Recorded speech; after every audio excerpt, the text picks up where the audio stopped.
the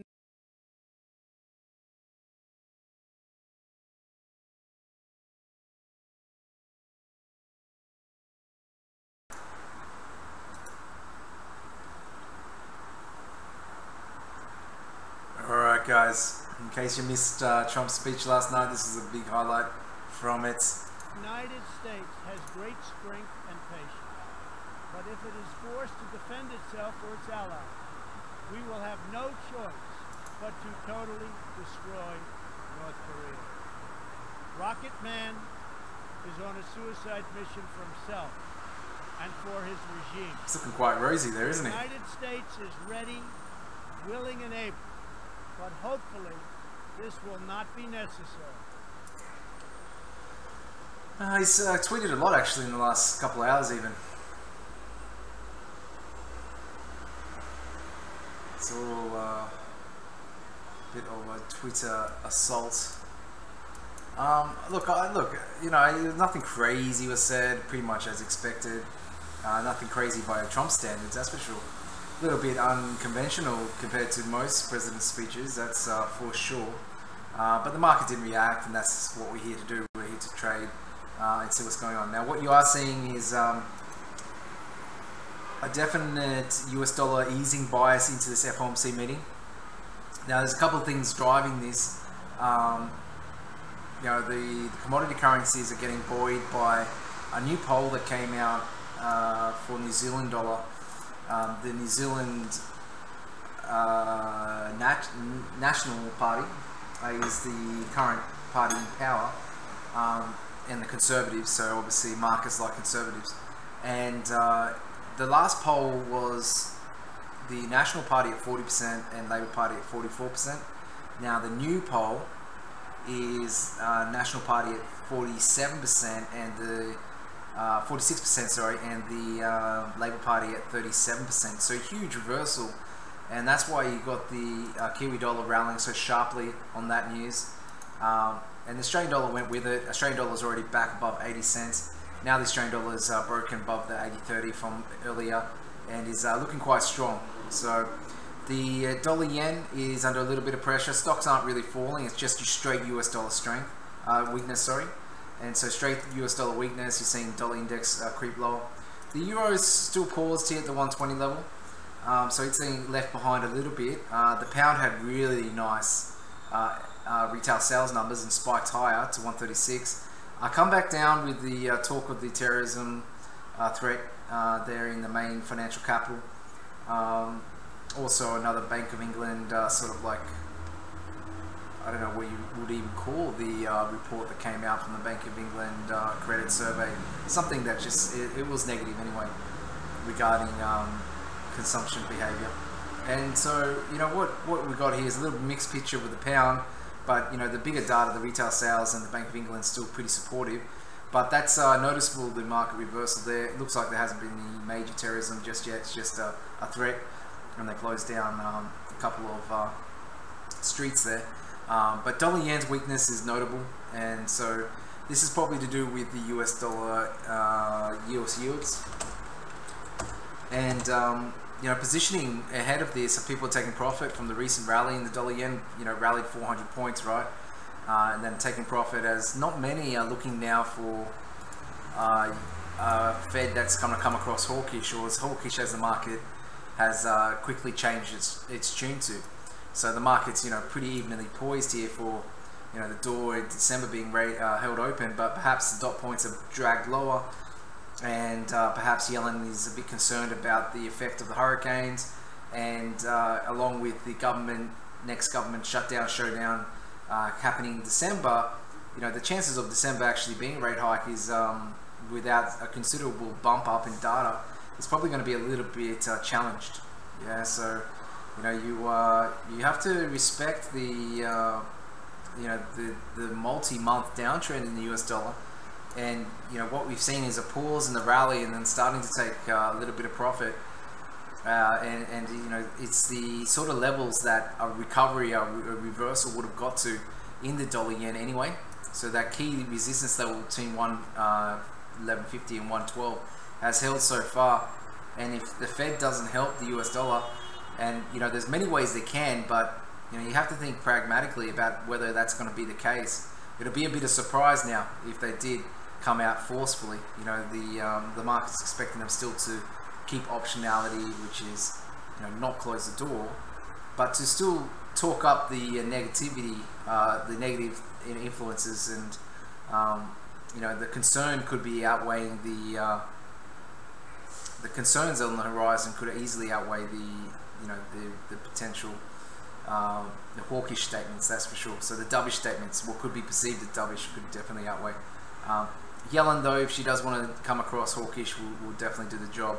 I don't see any reason for her to be overly hawkish at all, actually. So yeah, no, I'm pretty mixed here. It doesn't mean I'm not going to buy dollar yen on the dip, but I do want to see the reaction to the yields and the reaction to the short-term yields as well. In basically see what the chances of the December rate hike are after the Yellen gives her speech. See how the euro is acting.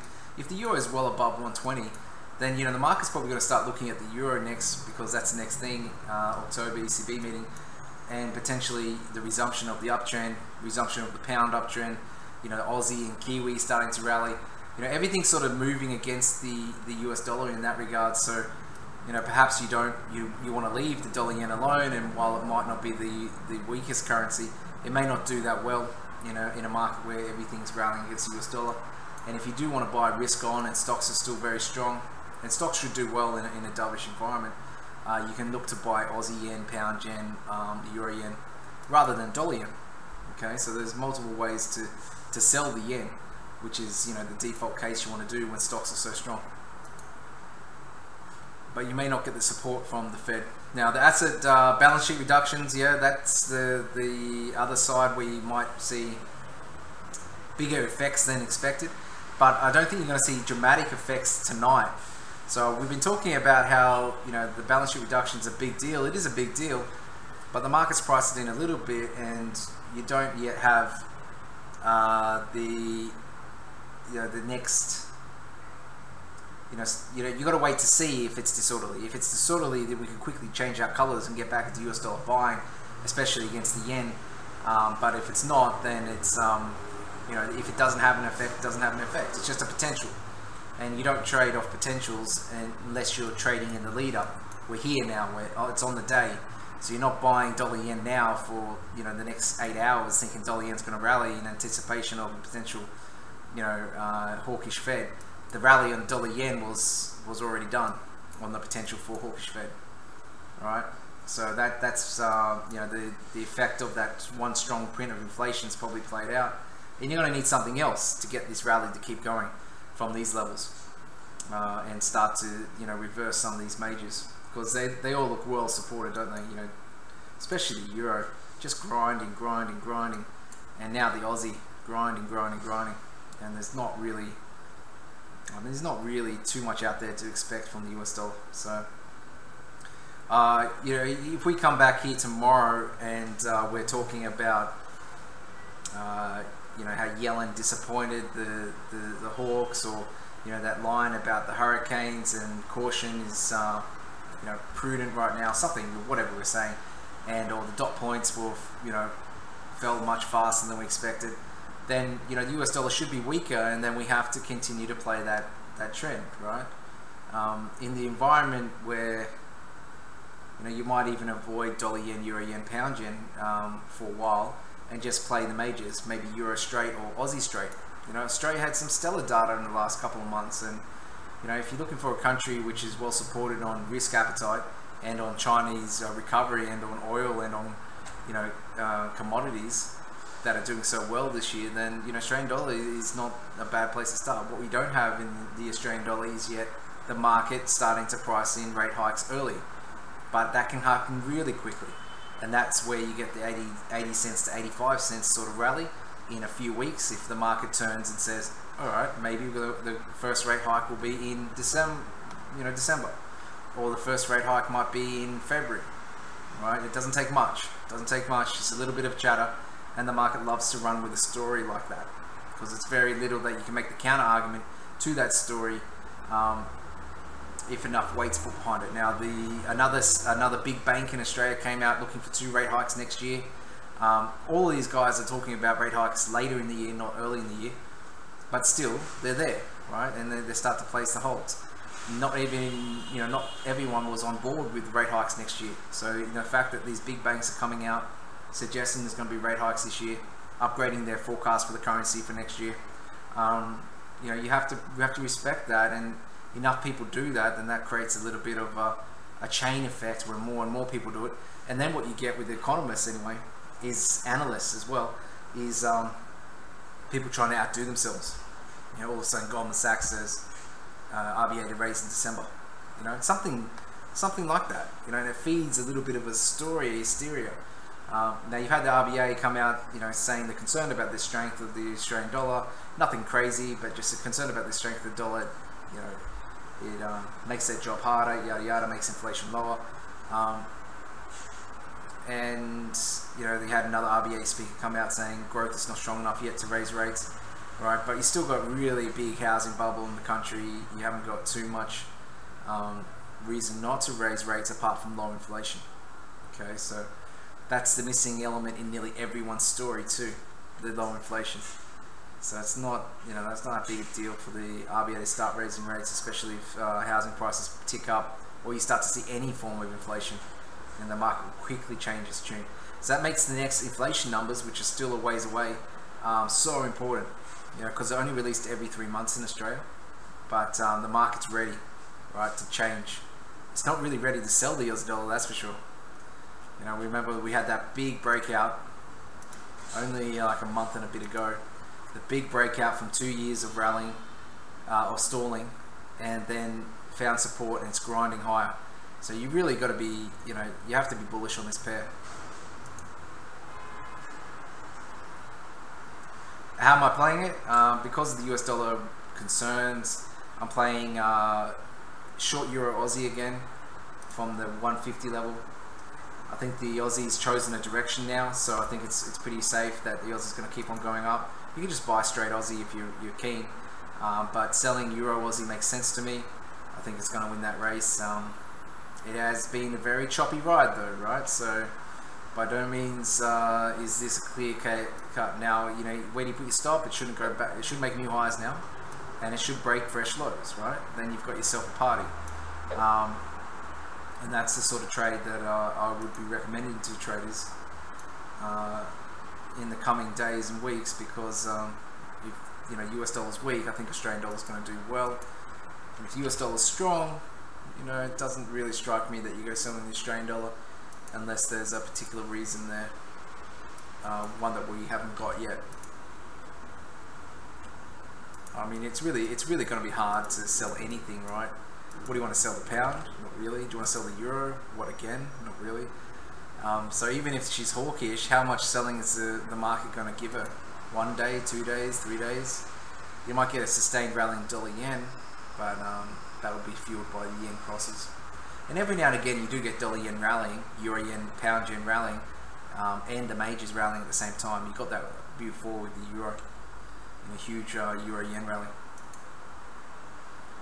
So let us get that trade going. Yeah, it's already a couple of 30-40 pips in profit, but it's still, I think, a valid sort of signal in terms of how to play it. If you don't want to get US dollar exposure, you could also do Kiwi. Well, Kiwi's fine as well. But you might be like a little bit late to that Kiwi party, because the Kiwi's been rallying before that data came out, and it's more of a relief rally than everything's super great.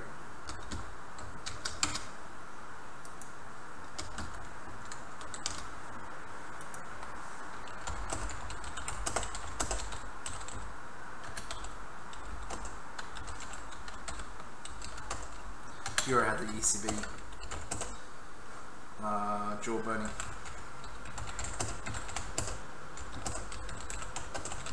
That's another reason. I mean, it's only one out there with a credible. You're looking for what to buy the Aussie against. It's either the yen, the US dollar, or the euro. And I picked the euro just for those reasons.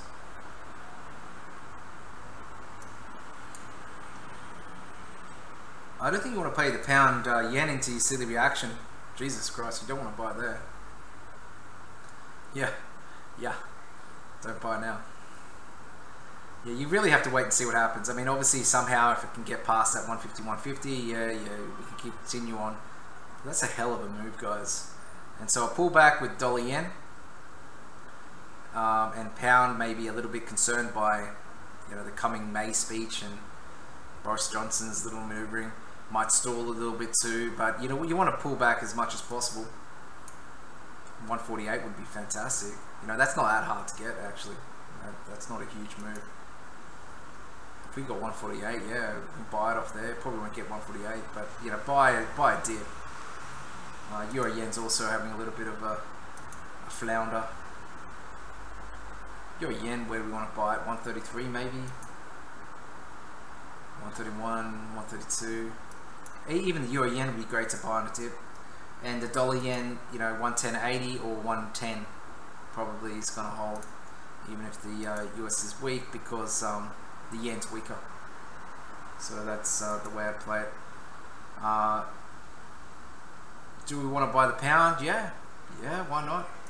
I mean, you got May coming up. Maybe it's not going to go too great, but I was actually selling euro pound a lot last night, and I got out after the data, or when this started to happen. I think this happened, and it came back to here. I was like, what is this? And I saw the terrorism stuff, and I'm like, God, all right. And not so much the terrorism stuff, but just the way that we reversed after the next rally, that puts a little lower high in, and I don't know. It's not that it has to fall, but it's a little bit of a warning sign that perhaps we've got to, maybe it's 50-50. It puts it back in the 50-50 box to me. I think longer term it's going up, but are we going lower short term? Is the immediate concern. So yeah, buying pound is good, but just you might be a day or two or three early. And let's see what May says about this soft Brexit change, which everyone anticipates her to do, and what Boris Johnson's review is. Probably next week though we're buying, right? Probably next week we're buying pound back into that game.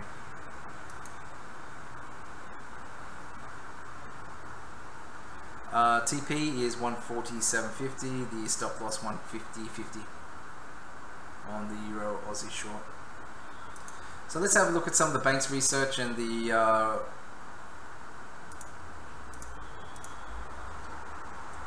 previews for tonight. This one was great. I like this one. Alright, ignore you at your peril. This week's FOMC may not be the non-event that many are seemingly viewing it as. Long-awaited announcement of the balance sheets unwind will be the main event. Keen interest in the new official forecast, which is the dot plots. Don't rule out dots downgrade. But everyone's looking still for the December rate hike. A lot of people are.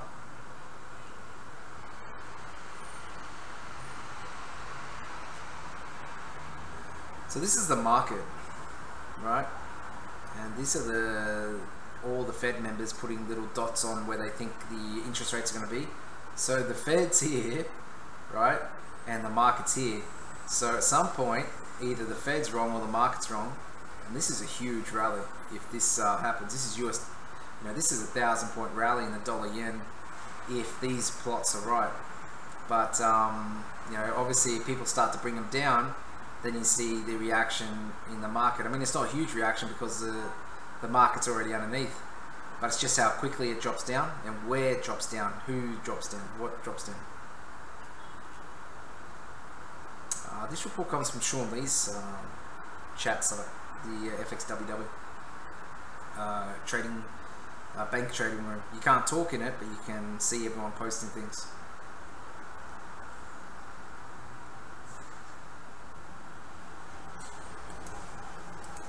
Politics, not data, the main risk to December rate hike. Hurricanes push through a 3-month extension. Yada yada.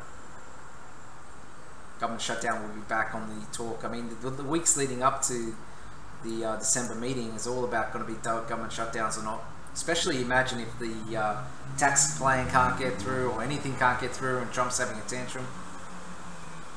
Alright, don't rule out impact on yields once normalizations begin. So it wishes to normalize its balance sheet. Doesn't want to get a taper tantrum. So taper tantrum is what happened in the bond market when they first announced tapering. They really overshot, or they moved really quickly.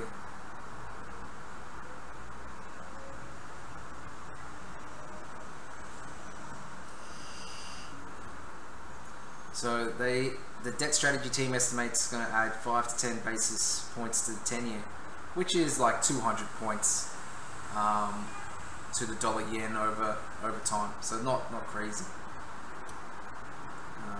The key level in the US yields is about 2.3.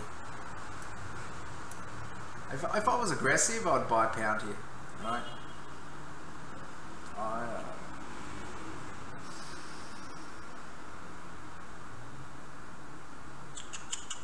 Go on, Tony. Alright, let's see if I can get my... Oh, God. Well, I'm having a good month. Alright, I'm having a good month. Oh, should I do it? Should I give the market back a bit of money? I'm not going to do it. I'm going to be disciplined, boys. I'm going to be disciplined. I'm not going to do it. If I was going to do it, I'd put my stop pretty close. Just underneath 150.35 again. No, I'm not going to do it. Be strong. Be strong. I've got a big relationship with the pound like I do with the Kiwi dollar. Not the best. Aussie dollar, euro, and dollar yen, fine. Pound and Kiwi. I was telling someone the other day, I'm not even sure if I'm positive on the Kiwi dollar after 10 years of trading it. I doubt I am. I would doubt. I had some huge losses fighting Aussie Kiwi back in the day. Huge losses selling Kiwi back in the day. Yeah, Kiwi's really quite the relentless one. It never gives you a chance to get out sometimes.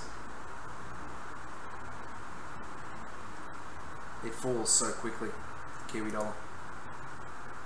So these things, right, these are such relentless sell-offs. Let's have a look at it. Geez, that was relentless. And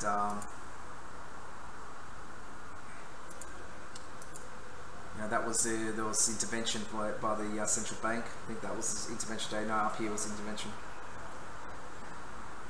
But it was just yeah, you really can get killed by this pair. And Aussie Kiwi. Now Aussie Kiwi is getting down to levels that I like. So between 108.50 and 107 is where I want to buy. But ideally, I'll probably be buying just after the rally from the conservatives, which are likely to win now. We'll talk about this trade next week, guys, for sure. Long Aussie Kiwi. The long-term, you know, valuation of this is about 115 now. So it's got a lot of reasons to be buying dips, and if you believe the bottom's in. Had a huge rally, right? And I think that the RBA is going to be moving quicker than the RBNZ. So let's see.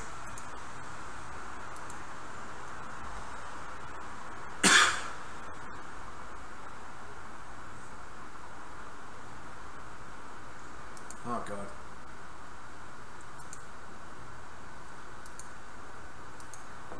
No. Alright. Yeah, thanks for picking that up, guys. I'll reverse the direction.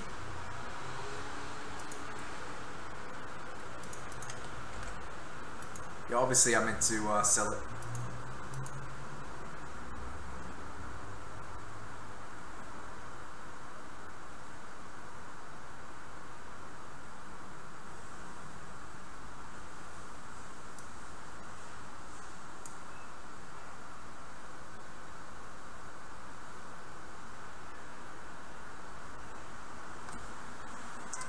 Which I will do once I find it.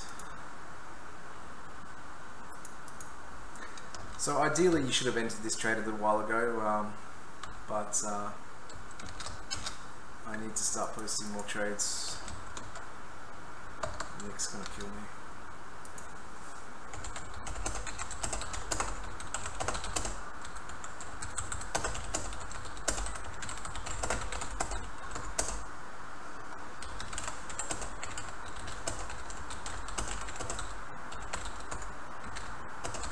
The ECB was asked to comment on the delay rumors, and they said no comment. You know, it comes from them, right? It's the same time we got after the non-farm payrolls when it went to 120. So what else have we got here? Let's have a look. JP Morgan.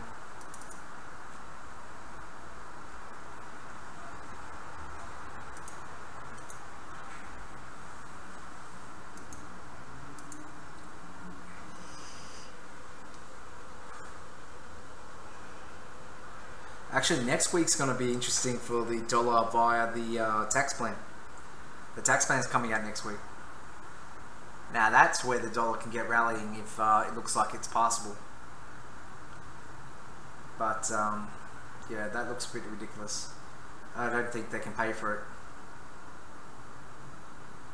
It's like, you know, let's get another big increase in spending, or sorry, increase in tax cuts, while you know, we have got no way to get increase. We're not even a balanced, you know, budget at the moment at all. You're like $1 trillion behind a year, and you want to cut a huge amount of tax. I mean, I can understand why Trump wants to do it. It probably will have a dramatically supportive effect on the economy, but you know, Democrats probably won't like it, and they've still got to solve healthcare, they've still got to solve immigration, they've got so many things to try and get past, let alone raising the debt limit in December.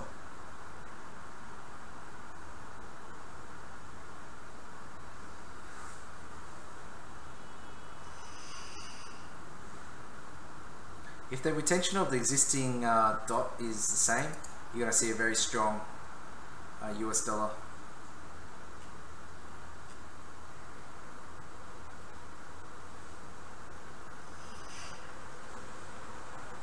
Alright, so the Republicans want to do tax cuts totaling as much as 1.5 trillion over 10 years.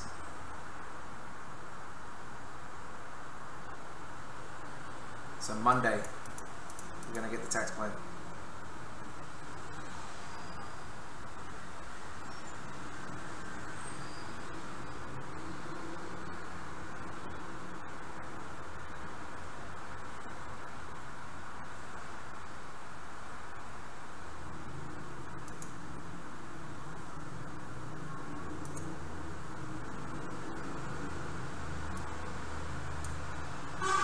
So let's just quickly check where the resistances are here for tonight.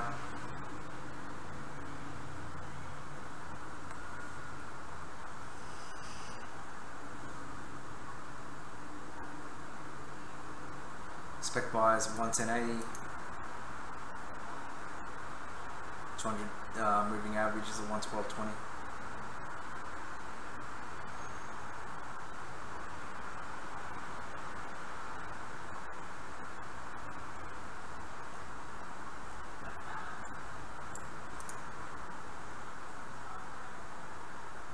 Still wants to buy dips. Yeah, I think everyone wants to buy dips in the Aussie.